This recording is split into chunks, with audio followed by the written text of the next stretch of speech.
क्या है भैया, माशाल्लाह दुकान रखे माशाल्लाह चल रही है आजकल सामने। अच्छा नहीं माशाल्लाह पूरे तरह मोड़ना तो वाह दुकान थोड़ी है साइज से क्या होता है। एक ਅਸੀਂ ਅੱਜ ਤੱਕ 2 ਨੰਬਰ ਹੀ ਨਹੀਂ ਕੀਤੀ ਨਾ ਸਾਡੇ ਦੁੱਧ ਵਿੱਚ 2 ਨੰਬਰ ਹੀ ਹੈ। ਇਹਦੇ ਵਿੱਚ ਸਿੰਗਲ ਤਲਵਾਂਗੇ ਟੋਟਲ ਕੈਮਰਾ ਕਰੋ ਉਹ ਸਾਡਾ ਬਿਲਕੁਲ ਫਰੈਸ਼ ਆਪਾਂ ਨੂੰ ਦੇ ਰਹੇ ਹਾਂ।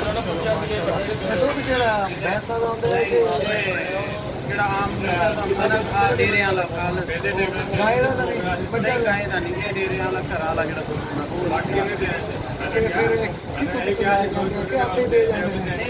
ਸਾਡਾ 25-30 ਸਾਲ ਤੋਂ ਇੱਕ ਦੁੱਧ ਹੀ ਲੱਗਿਆ ਹੋਇਆ ਫਿਰ ਉਹਨਾਂ ਦਾ 1 ਵਜੇ ਦਾ ਦੁਬਾਰਾ ਉਹਨੂੰ ਦੇਣ ਦੀ ਜ਼ਰੂਰਤ ਹੈ। ਗਿਲਾਸ ਇੱਕ ਵੱਡਾ ਕਿੰਨੇ ਦਾ ਤੇ ਛੋਟਾ ਵੱਡੇ ਦਾ ਰੇਟ 70 रुपये है छोटे का।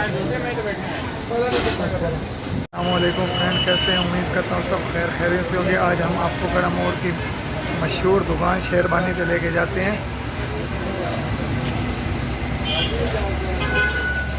ये शेरबानी जूस वाले के ओनर हैं।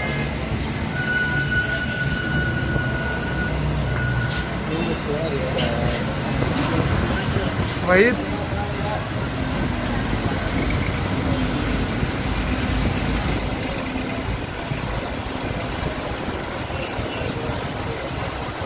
गड़ा मोड़ की वाह दुकान यही है।